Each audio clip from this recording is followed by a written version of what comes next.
India Legal presents Courts Roundup.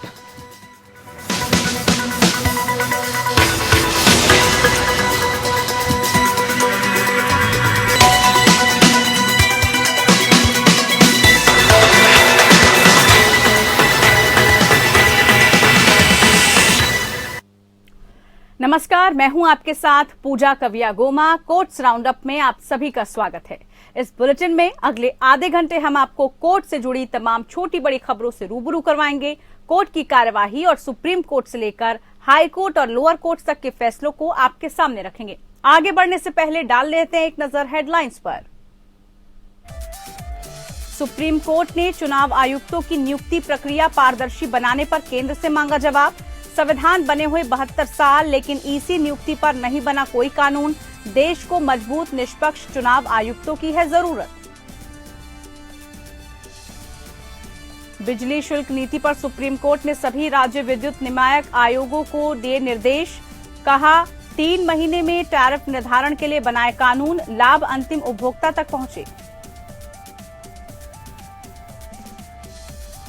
अब supreme court से जुड़ी जानकारी मिलेगी ऑनलाइन। सुप्रीम कोर्ट ने ऑनलाइन आरटीआई पोर्टल किया लॉन्च। आरटीआई आवेदन दाखिल कर जानकारी ले सकेंगे लोग।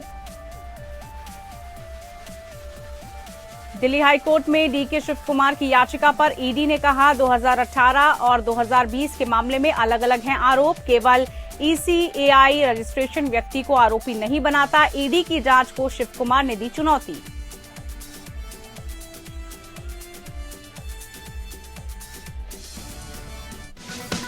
India Legal presents Courts Roundup.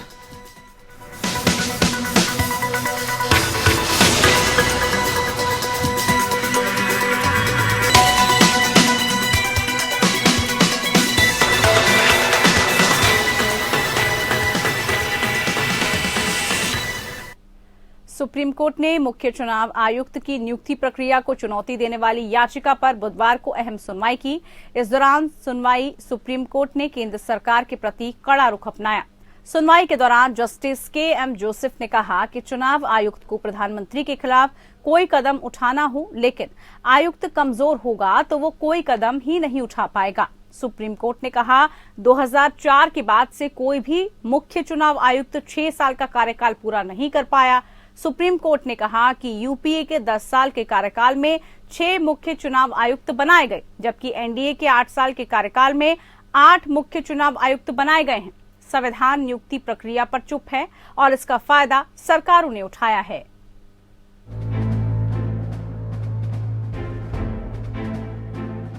Justice K M. Joseph, Ajay Rastogi, Aniruddha Bose, Hrishikesh Roy और सीटी रविकुमार की 5 सदस्यीय संवैधानिक पीठ ने चुनाव आयोग के सदस्यों की नियुक्ति की प्रक्रिया में सुधार की सिफारिश करने वाली याचिकाओं पर सुनवाई की। इस दौरान कोर्ट ने मुख्य चुनाव आयुक्त की नियुक्ति की चयन प्रक्रिया पर सवाल उठाए।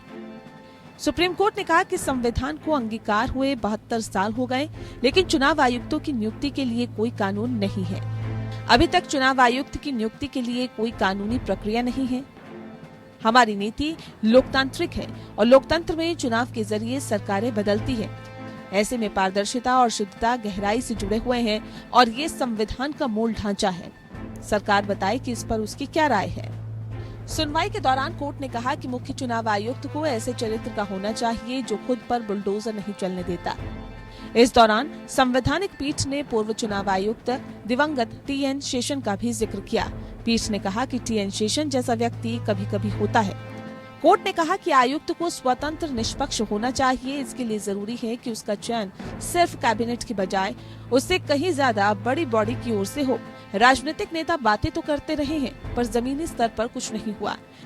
कोर्ट ने कहा कि इस बारे में संवैधानिक चुप्पी का फायदा उठाया जा रहा है। इसके साथ ही संविधान के अनुच्छेद 324(2) में सीईसी ईसीएस की नियुक्ति के लिए कानून बनाने की बात कही गई। पीठ ने कहा कि संविधान की चुप्पी का सभी ने फायदा उठाया है। सुप्रीम कोर्ट ने कहा कि यहाँ तक कि संस्थान के मुखिया के तौर पर चीफ इलेक्शन कमिश्नर का जो खंडित कार्यकाल होता है, उसमें वो कुछ ठोस नहीं कर पाते।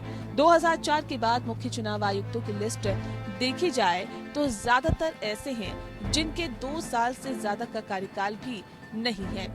पीठ ने कहा कि इसके साथ ही सरकार ये भी जानती है कि जिनको वे आयुक्त और मुख्य आयुक्त नियुक्त कर रही है वो प्रावधान के मुताबिक अपना 6 साल का कार्यकाल पूरा नहीं कर पाएंगे।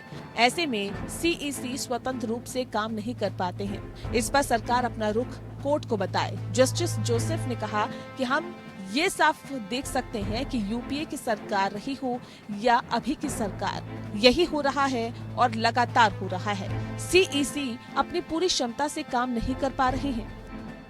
केंद्र ने मुख्य चुनाव आयुक्त और चुनाव आयुक्तों के चयन के लिए कॉलेजियम जैसी प्रणाली की मांग करने वाली याचिकाओं का सुप्रीम कोर्ट में जोरदार विरोध किया। केंद्र ने कहा कि ऐसा कोई भी प्रयास संविधान में संशोधन करने जैसा होगा। केंद्र सरकार की ओर से पेश अटॉर्नी जनरल आर वेंकटरमणि ने कहा है कि मौजूदा प्रक्रिया के तहत मुख्य चुनाव आयुक्त और चुनाव आयुक्तों की नियुक्ति राष्ट्रपति करते हैं और उसे गैर संवैधानिक नहीं कहा जा सकता। कोर्ट उसे निरस्त नहीं कर सकती। संविधान सभा ने इसी मॉडल को स्वीकार किया था। ये सुनवाई कोर्ट ने भविष्य में कॉलेजियन सिस्टम के तहत सीईसी और ईसी की नियुक्ति की प्रक्रिया पर 23 अक्टूबर 2018 को दायर की गई एक याचिका पर की है। इस याचिका में आरोप लगाया गया है कि केंद्र एक तरफा चुनाव आयोग के सदस्यों की नियुक्ति करती है। Bureau report. तो वहीं सुप्रीम कोर्ट ने बिजली टैरिफ मामले पर सुनवाई की। इस दौरान अदालत ने राज्य विद्युत नियामक आयोगों को 3 महीने के भीतर टैरिफ के निर्धारण के लिए नियम बनाने का निर्देश दिया। कोर्ट ने कहा कि टैरिफ निर्धारण की एक स्थायी और प्रभावी प्रणाली तैयार हो जो लागत कुशल हो ताकि इसका लाभ अंतिम उपभोक्ता तक पहुंच पाए।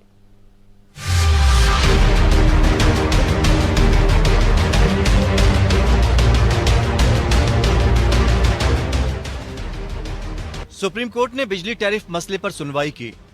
सुप्रीम कोर्ट ने सभी राज्य विद्युत नियामक आयोगों को 3 महीने के भीतर टैरिफ के निर्धारण के लिए नियम और शर्तों पर विद्युत अधिनियम 2003 की धारा 181 के तहत नियम बनाने का निर्देश दिया है। कोर्ट ने निर्देश दिया कि टैरिफ के निर्धारण पर इन दिशा निर्देशों को तैयार करते समय आयोग विद्युत अधिनियम 2013 की धारा 61 के तहत निर्धारित सिद्धांतों का पालन करेगा, जिसमें राष्ट्रीय विद्युत नीति और राष्ट्रीय टैरिफ नीति भी शामिल है।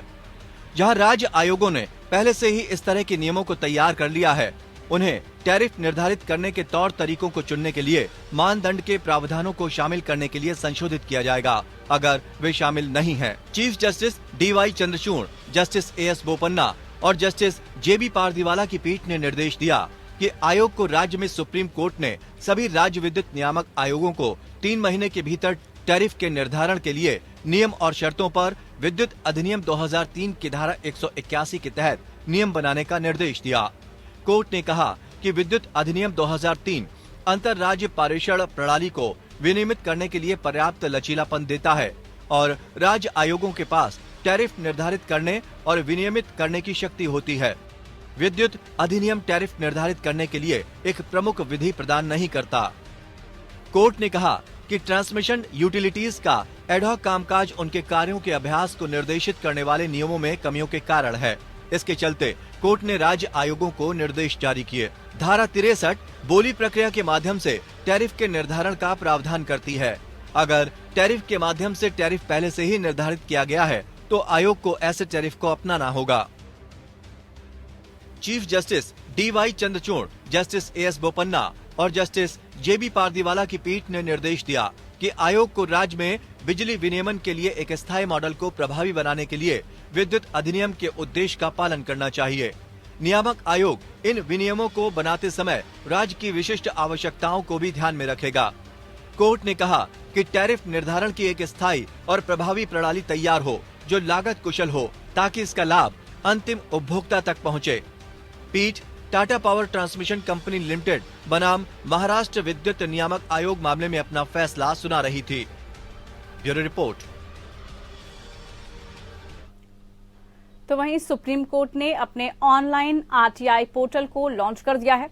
शीर्ष अदालत ने फिलहाल टेस्ट के तौर पर इस पोर्टल को एक्टिवेट किया है। इसका फाइनल वर्जन अगले 5 दिनों में सक्रिय हो जाएगा। इस पोर्टल के जरिए लोग सूचना के अधिकार करके इस्तेमाल कर सकते हैं। RTI आवेदन दाखिल कर वो अपना काम कर पाएंगे।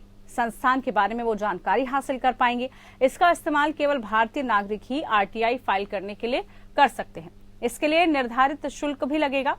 एक आरटीआई फाइल करने के लिए 10 रुपए लगेंगे। आवेदक निर्धारित शुल्क का भुगतान इंटरनेट बैंकिंग, मास्टर वीजा या यूपीआई के क्रेडिट डेबिट कार्ड के माध्यम से कर सकता है। इससे पहले तक लोगों को पोस्ट ऑफिस जाकर डाक के माध्यम से आरटीआई फाइल करना पड़ता था। ऑनलाइन आरटीआई पोर्टल की मांग करते हुए सुप्रीम कोर्ट के समक्ष विभिन्न जनहित याचिकाएं दायर की गई थी। पिछले हफ्ते ऐसी ही एक याचिका की सुनवाई के दौरान प्रधान न्यायाधीश जस्टिस DY चंद्रचूड़ और न्यायमूर्ति हिमा कोहली की पीठ ने कहा था कि पोर्टल जल्द ही शुरू किया जाएगा।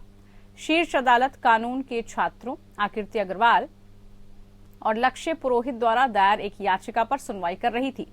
इस याचिका में आरटीआई आवेदन ऑनलाइन दाखिल करने के लिए एक ऑनलाइन पोर्टल की मांग की गई थी। इससे पहले तक सुप्रीम कोर्ट में आरटीआई एप्लीकेशन डाक के माध्यम से दायर किए जाते थे।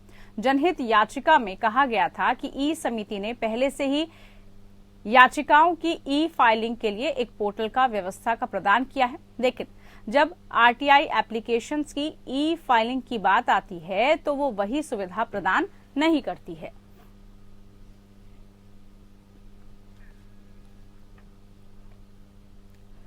चीफ जस्टिस DY चंद्रचूड़ और जस्टिस हिमा कोहली की खंडपीठ ने बॉम्बे हाईकोर्ट के फैसले को चुनौती देने वाली विभाग की विशेष अनुमति याचिका खारिज कर दी है। बॉम्बे हाईकोर्ट ने कहा था कि किसी क्लब के अधिकार हासिल करने के लिए किसी क्लब के सदस्य की ओर से भुगतान की गई कोई भी राशि पूंजीगत प्राप्ति होती है, न कि राजस्व प्राप्ति। निर्धारित या प्रतिवादी बॉम्बे में रेस कोर्स चलाता है। निर्धारण वर्ष 2009-10 के दौरान और पूर्व के वर्षों में निर्धारित आजीवन सदस्यों, क्लब और स्टैंड सदस्यों, सेवा सदस्यों और स्थानीय सदस्यों से एंट्री फीस राशि प्राप्त करता था।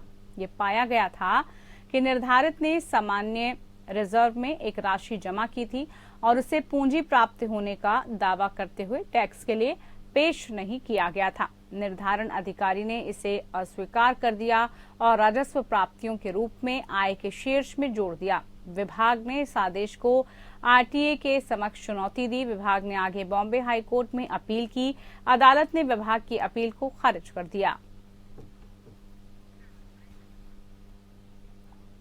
दिल्ली हाईकोर्ट में कर्नाटक कांग्रेस प्रमुख DK शिव कुमार ने प्रवर्तन निदेशालय द्वारा मनी लॉन्ड्रिंग मामले में जांच एजेंसी द्वारा उनके खिलाफ शुरू की गई जांच को चुनौती दी है।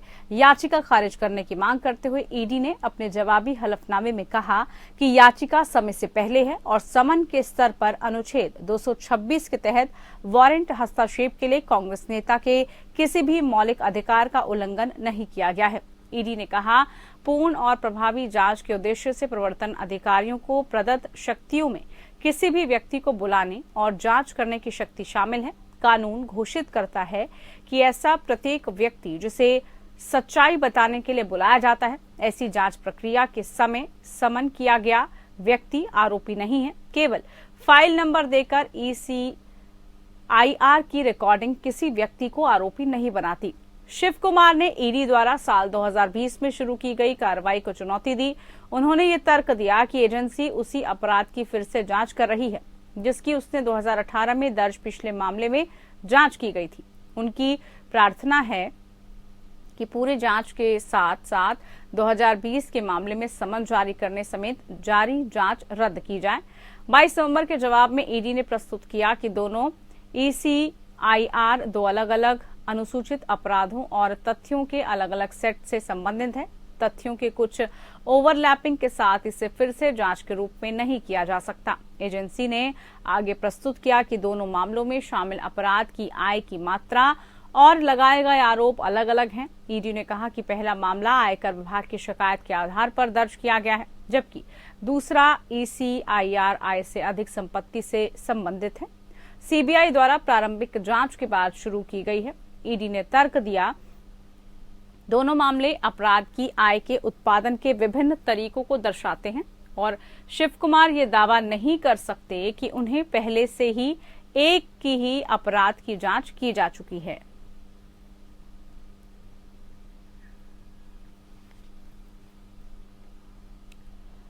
तो वहीं दिल्ली हाईकोर्ट ने भारतीय रिजर्व बैंक के कर्मचारी की बर्खास्ती को बरकरार रखा। कर्मचारी पर 2005 में रद्द किए गए नोट चोरी करने के आरोप लगाए गए थे। कोर्ट ने सीजर की पत्नी को संदेह से ऊपर होना चाहिए का उल्लेख किया। जस्टिस चंद्रधारी सिंह ने कहा कि बैंक कर्मचारी या अधिकारी को पूरी निष्ठा, परिश्रम, सत्यनिष्ठा और ईमानदारी के साथ कर्तव्य का पालन करना चाहिए, जिससे बैंक में जनता या जनता के साथ ही जमाकर्ताओं का विश्वास न टूटे। ये देखते हुए कि बैंकिंग प्रणाली भारतीय अर्थव्यवस्था की रीढ़ है, अदालत ने कहा कि जो अधिकारी बैंक अधिकारी के रूप में अपना कर्तव्य निभाते हुए वित्तीय अनियमितताओं में शामिल पाया जाता है, उसे बैंक में मामूली उल्लंघन होने पर भी नहीं छोड़ा जा सकता। अदालत ने कहा, विभागीय जांच में सबूत का मानक आपराधिक मामले का नहीं है, यानी उचित संदेह से परे, बल्कि ट्रायल केवल संभावनाओं की प्रबलता का है। अदालत ने विजय कुमार गुप्ता द्वारा दायर याचिका खारिज कर दी, जो आरबीआई में सहायक प्रबंधक के रूप में काम कर रहे थे और मुद्रा सत्यापन प्रणाली में तैनात थे। गुप्ता को 4,50,000 रुपए मूल्य की मुद्राओं के प्रसंस्करण और श्रेडिंग का काम सौंपा गया था। मई 2005 में श्रेडिंग रूप में कतरन के लिए लाए गए रद्द किए गए नोटों की औचक जांच के दौरान ये देखा गया कि 3 पैकेटों में 100 रुपए मूल्य वर्ग के 50 नोटों की कमी है। इसके बाद गुप्ता को 11 जून 2005 को जानबूझकर बैंक के प्रति अपने कर्तव्यों का पालन नहीं करने, आर्थिक लाभ प्राप्त करने और घोर लापरवाही प्रदर्शित करने के लिए करेंसी नोटों को चुराने या चोरी करने के लिए चार्जशीट किया गया। गुप्ता के खिलाफ आरोप साबित पाए गए। उन्हें 30 अक्टूबर 2006 को सेवा से बर्खास्त कर दिया गया और उनसे 5,000 रुपए वसूलने का आदेश दिया गया। जुलाई 2007 में अपीलीय प्राधिकारी द्वारा गुप्ता की अपील खारिज कर दी गई। हाईकोर्ट के समक्ष चुनौती देते हुए उन्होंने तर्क दिया कि बर्खास्ती अनुचित और अवैध है और उनके खिलाफ लगाए गए आरोपों को साबित करने के लिए कोई सबूत नहीं है। जस्टिस सिंह ने उनकी याचिका खारिज करते हुए कहा कि गुप्ता के खिलाफ लगाए गए आरोप विधिवत साबित हुए हैं और उन्हें सक्षम प्राधिकारी द्वारा सही तरीके से दोषी ठहराया गया है। वहीं इलाहाबाद हाईकोर्ट ने एक वकील को नोटिस जारी किए बिना उसके घर को गिराने की अधिकारियों की कथित कार्रवाई पर आपत्ति जताई। अदालत ने वकील के पक्ष में पारित संपत्ति जिस पर घर बनाया गया था, उसके संबंधित विनिमय आदेश को रद्द करने में अधिकारियों की अनावश्यक और अनुचित जल्दबाजी पर भी सवाल उठाया। जस्टिस देवेंद्र कुमार उपाध्याय और जस्टिस सौरभ श्रीवास्तव की खंडपीठ ने पक्षकारों को मामले में यथास्थिति बनाए रखने का निर्देश देते हुए मुख्य सरकारी वकील को इस मामले में निर्देश देने और सभी तथ्यों को न्यायालय के समक्ष रखने का आदेश दिया।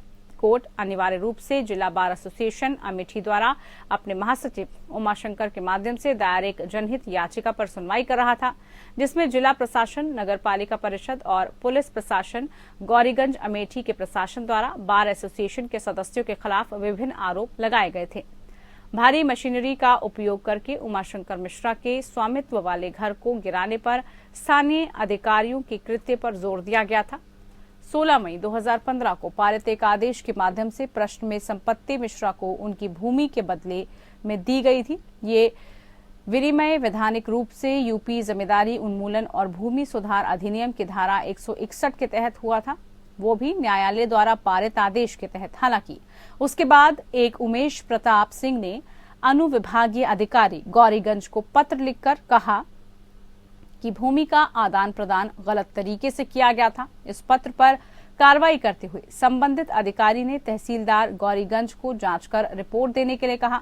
मामले के तथ्यों को ध्यान में रखते हुए न्यायालय ने प्रथम दृष्टया विचार व्यक्त किया कि मई 2015 के विनिमय आदेश में अनुविभागीय अधिकारी द्वारा कोई अनियमितता या अवैधता पाए जाने पर मिश्रा को ध्यान में रखा जाना चाहिए था और कोई भी आदेश सुनवाई का अवसर प्रदान करने के बाद ही पारित किया जाना चाहिए था।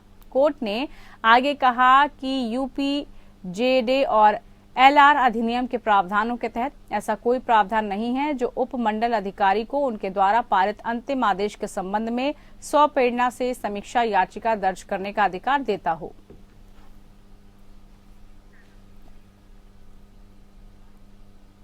तो वहीं केरल उच्च न्यायालय ने हाल ही में मामलों को सूचीबद्ध करने और न्यायाधीशों को पुराने मामलों के बारे में सूचित करने के बारे में देरी के लिए रजिस्ट्री की खिंचाई की, जिसमें कुछ दशकों से लंबित है। अदालत एक सहकारी बैंक कर्मचारी की याचिका पर विचार कर रही थी, जो कि अपने नियोक्ता के खिलाफ 25 साल से अधिक समय से उसका लाभ पाने के लिए मुकदमेबाजी में उलझा हुआ था। 2010 में दर्ज की गई याचिका पर फैसला करते हुए अदालत ने अंततः पाया कि वो लाभ प्राप्त करने का हकदार था। इस पर ध्यान देते हुए कि वो याद करते हुए कि एक बार उनके सामने एक मामला 20 साल पहले दर्ज किया गया था। न्यायमूर्ति पीवी कुन्हीकृष्णन ने न्यायपालिका से आत्मनिरीक्षण करने का आह्वान किया। कोर्ट ने अपने फैसले में कहा, न्यायपालिका द्वारा आत्मनिरीक्षण इसलिए भी आवश्यक है क्योंकि कार्यकर्ता द्वारा दायर पहली रिट याचिका पिछले 13 सालों से इस अदालत के समक्ष लंबित थी। मुझे पुरानी रिट याचिका पर सुनवाई क्षेत्राधिकार में बैठने का अवसर मिला, जिसमें मैंने कई पुराने मामलों का निपटारा किया और इस महीने निपटाई गई एक रिट याचिका साल 2003 में दायर की गई थी। इसका मतलब ये है कि कुछ रिट याचिकाएं इस अदालत के समक्ष लगभग 20 वर्षों से लंबित हैं। न्यायाधीश ने कहा कि उच्च न्यायालय रजिस्ट्री की भूमिका थी क्योंकि वो पुराने मामलों के न्यायाधीशों को सूचित करने के लिए जिम्मेदार है। हालांकि जब तक वकील तत्काल ज्ञापन दाखिल नहीं करते, रजिस्ट्री आमतौर पर अंतिम सुनवाई को छोड़कर स्वीकार किए गए मामलों की सूची नहीं है। न्यायमूर्ति कुन्हीकृष्णन ने आगे कहा कि वकीलों को वास्तव में शिकायत है कि रजिस्ट्री कभी कभी मामलों को सूचीबद्ध नहीं करेगी, भले ही वो तत्काल मेमो दायर करें। इसलिए कोर्ट ने रजिस्ट्रार जनरल और रजिस्ट्रार को निर्देश दिया कि वो मुख्य न्यायाधीश को विभिन्न न्यायालयों में लंबित पुरानी रिट याचिकाओं के बारे में सूचित करें और मुख्य न्यायाधीश के निर्देश के मुताबिक इस संबंध में उचित कदम उठाए।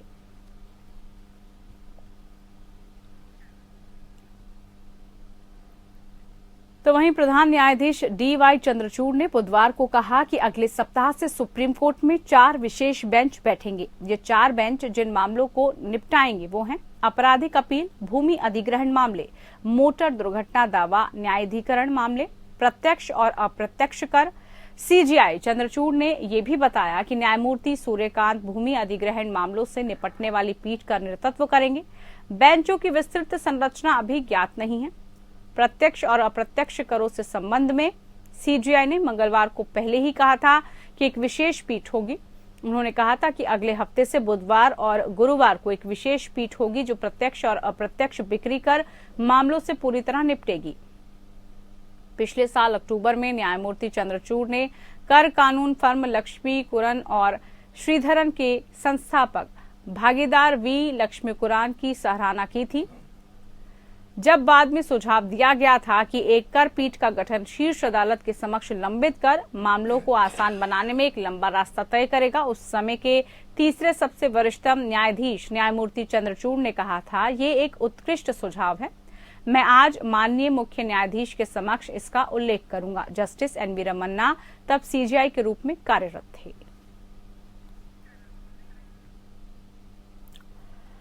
चलिए इसी के साथ कोर्ट्स राउंडअप में फिलहाल के लिए इतना ही। मुझे दीजिए इजाजत। नमस्कार।